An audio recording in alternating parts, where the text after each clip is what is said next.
On aime toujours ça, se rappeler des souvenirs. Tout à fait. Et la Société d'histoire, on a tellement des souvenirs. On pourra en parler tout à l'heure parce que j'apprenais qu'on souligne les 25 ans de la Société d'histoire de Montmagny en 2025.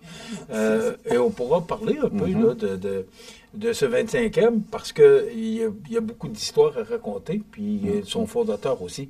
Mais d'abord, Émile, c'est que j'apprenais, et nous apprenions, qu'il va y avoir le 59e congrès de la Fédération historique. Et c'est dans le cadre du 25e. Explique-nous exactement, là, parce que c'est quand même un bel événement qui va se passer chez nous au mois de mai. Oui, c'est un événement important pour le monde culturel, là. À l'origine, c'était prévu le congrès pour 2021, puisqu'on se souvient tous qu'on avait le 375e là, en 2021, mais tout le monde sait qu'on s'est fait jouer un tour par la pandémie. Donc, évidemment, c'est toujours préparé, ça. Nous, on prépare ça 1 an et demi, 2 ans d'avance, là, tu sais. Ah oui. Alors, la pandémie, elle, est arrivée, alors, on a reporté ça, et puis finalement, cette année, c'était le 25e, on dit pour souligner, parce qu'on n'a pas l'intention de faire, de revirer la terre à l'envers avec le 25e, là. Alors, on a dit on pourrait profiter de cette occasion-là pour organiser le congrès de la Fédération Histoire Québec. Alors, pour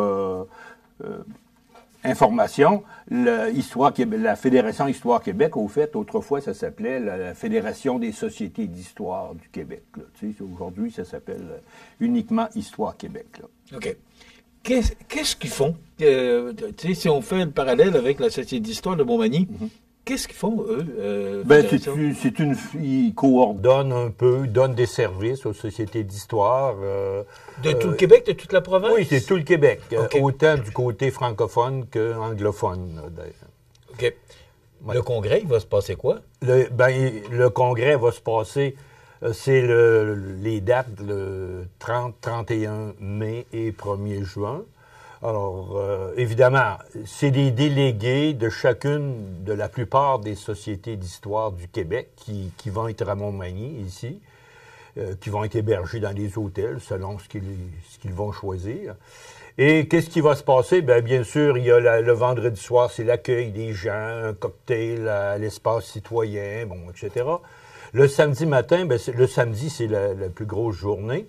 Alors, le samedi, c'est l'Assemblée générale de la Fédération, puisqu'il y a un conseil d'administration, puis chaque société d'histoire qui paye sa cotisation est membre, donc assiste à l'Assemblée générale, comme toutes les assemblées générales d'organismes. Et après ça, bien sûr, parallèlement à ça, il y a des conférences. On a plusieurs conférences, plusieurs conférenciers qui vont présenter un sujet. Et on a même une conférence en anglais, anglophone, puisque, évidemment, on a des collègues de sociétés d'histoire anglophones. Si on pense au West Island, si on pense à certaines régions des cantons de l'Est, il y a des sociétés d'histoire anglophones. OK. C'est combien de personnes qui vont on atteint aux environs 200, 225 personnes, oui. C'est la première fois qu'ils viennent à Montmagny, parce que c'est le 59e? Oui, c'est ça. C'est la première fois qu'on les reçoit après 59 ans? C'est ça. On va leur souhaiter la bienvenue. Content de savoir. C'est quand même... c'est toujours important de recevoir ce genre de congrès-là chez nous parce que ça a des retombées économiques quand même importantes. Et aussi, on apprenait que par la venue de ces gens-là chez nous, on soulignait le 25e anniversaire, même si tu disais que tu n'avais pas l'intention de célébrer ça avec tambour et trompette. Quand même, ça fait 25 ans. Ouais. Si on parle de sa fondation, ça veut dire que c'est en 2000. En 2000, en juin 2000, exactement, oui. C'est Maurice Rousseau, qui est le président fondateur. Le président fondateur, c'est notre ami Maurice Rousseau, absolument. Alors, Émile, on a 10 minutes pour parler justement de pourquoi Maurice, moi, c'est un monsieur pour qui j'avais un immense respect, là. Pourquoi Maurice a fondé la fondation, la Société d'histoire? Ça, je l'ai expliqué souvent. À l'origine, c'est le 350e de Montmagny, en 1996. Et on se souvient tous que ça avait été une envergure assez importante, là, ces festivités-là. Et la population a découvert que Montmagny avait un patrimoine, avait une histoire, puis qu'il la connaissait, personne ne la connaissait. Donc là, il y a eu le 350e, il y a eu des expositions, des activités de différentes natures, et à la fin des festivités, il est resté de l'argent. Et cet argent-là, le comité, qui était un comité ad hoc, donc, avant de se dissoudre, a remis l'argent à la ville de Montmagny. Et à l'époque, le maire, c'était M. Croteau, Jean-Claude, et qui était très ami avec Maurice. Là. Alors là, le comité a émis le souhait que l'argent qui restait serve à la fondation d'une société d'histoire qui viendrait perpétuer un peu et diffuser l'histoire de Montmagny à la population. Donc, M. Croteau a recruté un certain nombre de personnes qui lui connaissaient comme étant proches de l'histoire. Évidemment, Maurice Rousseau et moi-même, là, que Jean-Claude a recruté. Tu fais partie des premiers jours oui. Okay, oui. J'étais le secrétaire fondateur. Là. OK. Comment ça a parti tout ça? Parce que, écoute, tu me dis, en 1996, on découvre que là, on avait beaucoup d'histoires. Comment ça, Émile, que ça a pris 1996 ans? Ou si on recule de 1996, moins 350 ans, ça veut dire... Comment c'est que ça a pris autant de temps avant qu'on pense à garder? Parce que c'est quand même précieux ce qu'on a, ce que vous avez... j'ose imaginer, puis je vais te poser la question tantôt, à savoir tout ce qu'on a en réserve maintenant, parce que ça fait 25 ans qu'on emmagasine. Qu'on ramasse, mais comment ça que ça a pris autant de temps avant qu'on se réveille? Excuse-moi l'expression, mais... On est une vieille région, Montmagny, la Côte-du-Sud, mais... par tradition, on était une région aussi industrielle, agricole. On peut dire que l'éducation n'était pas nécessairement tout le temps la priorité. L'éducation, c'était priorisé par les religieuses, par certains membres du clergé. Mais moi, je me souviens très bien, quand j'étais enfant, la plupart des personnes arrêtaient en 7e année. Donc, ils s'en allaient à l'usine, comme ils disaient à l'époque, à la shop, où, quelques unités, quelques exceptions s'en allaient vers des études un peu plus poussées. Ce qui fait que, tout ce qui est intellectuel, là, n'était pas nécessairement priorisé. Alors, il y avait beaucoup de traditions orales. Les gens racontaient un peu l'histoire comme ils la voyaient à leurs descendants. C'était un peu comme ça. Et là, dans notre génération à nous, là, évidemment, l'éducation est venue plus importante. Ce qui fait que, il y a eu un éveil, puis le catalyseur, ça a été le 350e de la seigneurie de la Rivière-du-Sud. 25 ans plus tard, on fait le bilan parce que ça doit être... J'ose imaginer là, que c'est près de 400 ans d'histoire de Montmagny. Là. Ouais. Alors, est-ce que après 25 ans, Émile, vous êtes content, heureux de voir... Est-ce que... Je ne sais pas comment poser la question. Est-ce qu'on a atteint les objectifs... parce que je pense que 25 oui. ans de ramasser toutes sortes d'informations qu'on a eues, là. Absolument. Est-ce que 25 ans plus tard, on est content, heureux de ce qu'on a réalisé? Oui, mais je pense que moi qui ai vécu toutes les étapes là, depuis 25 ans, moi je pense que, comme j'ai souligné tout à l'heure, notre mission c'était de faire connaître l'histoire. Puis aussi, bien pour la faire connaître, il faut avoir des témoins, il faut avoir des objets, il faut avoir des artefacts pour prouver ce qu'on avance. Alors, évidemment, on a ramassé énormément de choses.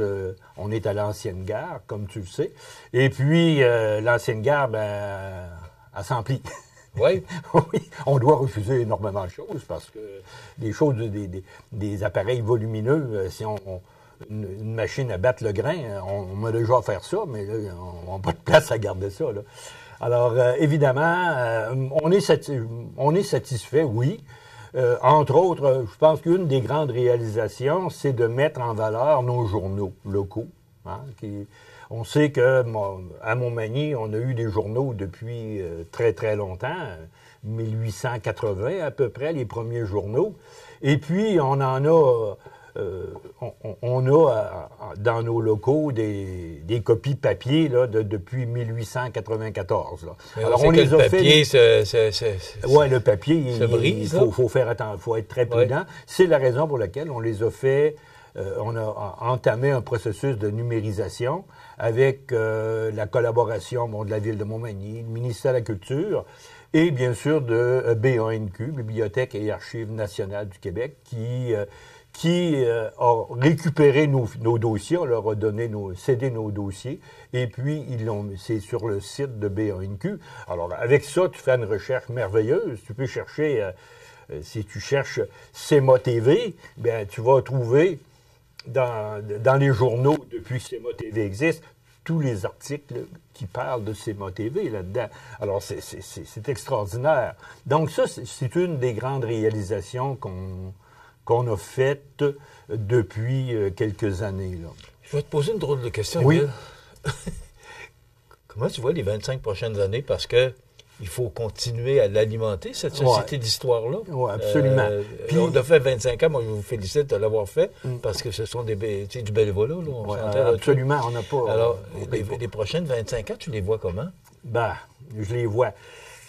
Est-ce que les gens attachent beaucoup d'importance à la société d'histoire? Oui. C'est un peu ça l'objectif de ma question. Oui, les gens, beaucoup, parce que si on regarde notre membership, on a tout près de 300 membres. Quand même. OK? Mais c'est pas tous des membres actifs, là. On peut dire que la société d'histoire tourne autour de maximum une vingtaine de personnes, là, tu sais. La relève n'est pas facile parce qu'on connaît notre milieu socio-économique. Les jeunes qui vont vers des études ne reviennent pas nécessairement à Montmagny, ce qui fait que la relève qui permettrait de rajeunir les bénévoles, là, pas nécessairement là tout le temps. Là. Moi, c'est ma crainte là, si, en tant que président, si j'avais quelqu'un qui voulait me prendre ma place, je la céderais très, très facilement, et je le dis publiquement. Là. Mais ça fait pas la file... Mais il n'y a pas personne, la file n'a pas très courte actuellement. Mais, est-ce que l'avenir de la Société d'histoire est assuré, Émile? Parce qu'on comprend là, que ça fait 25 ans que vous êtes là. Est-ce que l'avenir est assuré de la Société d'histoire? Bien, j'ose espérer que oui. Si tu me demandes, est-ce qu'elle est assurée, donne-moi des preuves, là, qu'elle est assurée, des noms, là, je vais avoir de la misère à te répondre. Là. Mais faut être optimiste dans la vie. Alors, je me dis qu'à un moment donné, il y a quelqu'un qui va se pointer puis qui va devenir un peu un leader naturel. Est-ce qu'on n'est pas rendu à un point où... Bon, tu parlais que là, des gens vont te donner des articles, des produits que tu n'as pas de place pour la mettre. Est-ce qu'on est rendu à la croisée des chemins que là, il faut qu'il se passe de quoi? Il faudrait peut-être y donner, dans le cadre du 25e, là, y donner, permettez-moi l'anglicisme, une swing, là, puis de dire, bon, ben regarde, il faut déménager, avoir des espaces plus grands, puis d'y donner une autre... une autre image. Ça, c'est un souhait. Ça peut être un souhait, ça peut être un vœu. Mais en tout cas, si on veut être réaliste un peu, là, on sait ce que ça coûte des locaux aujourd'hui. Oui. Là, on a une très bonne collaboration avec la ville. On a l'ancienne gare au complet. Là. On l'occupe au complet. Même à l'étage? J'avais l'étage aussi? Oui, on a l'étage au complet. Oui, à l'étage aussi. Puisque c'est depuis les derniers déraillements, là, les activités de la ville ne se font plus. Mais on a le deuxième étage qui sert à l'heure actuelle surtout d'entrepôt. Là. Alors, toutes nos boîtes de documents sont là. On travaille encore là-dedans parce que c'est pas tout de ramasser, mais il faut répertorier aussi. Il faut mettre ça en base de données pour être capable de savoir, tel document, il est dans telle boîte, etc. Là, alors aujourd'hui, avec l'informatique, ça va bien, mais il faut le faire. Là.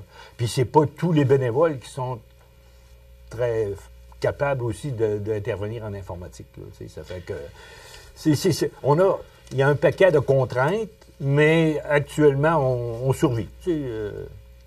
On peut être membre Oui. de la Société d'histoire. On communique avec la Société d'histoire. Oui. C'est pas cher. Là. Moi, je viens de voir passer le renouvellement. Là. Oui. C'est quoi? C'est 10 $ par année ou 3 $ pour 3 ans pour 25 $. Alors, les gens peuvent aller sur notre site Internet, le formulaire est là, peuvent se présenter à l'ancienne gare. On est ouvert le mercredi, toute la journée, et le samedi matin. Bravo pour ce que vous faites, Émile. Ça fait 25 ans. Félicitations. Ça me fait plaisir. Félicitations à Feu Maurice Rousseau, parce que c'est grâce à lui, à Jean-Claude Croteau aussi, à tous ces gens-là qui ont collaboré. Oui. Mais toi aussi, parce que ça fait quand même 25 ans que tu es là, pour t'assurer la continuité. Merci beaucoup. Ça me fait plaisir. Congrès, ce sera du 30 mai au 1er juin prochain. Ce sera à l'Espace citoyen, donc le 59e congrès de la Fédération des Histoire Québec. Histoire Québec. On n'a pas parlé de Maurice Marquis, on n'a pas parlé, tu sais, on aurait eu... Tu es toujours le bienvenu. OK, alors je vais le réinviter pour qu'il revienne, parce que là, le temps est expiré, mais on va se reprendre, certain. Parfait. Merci beaucoup, Émile. Merci, Michel.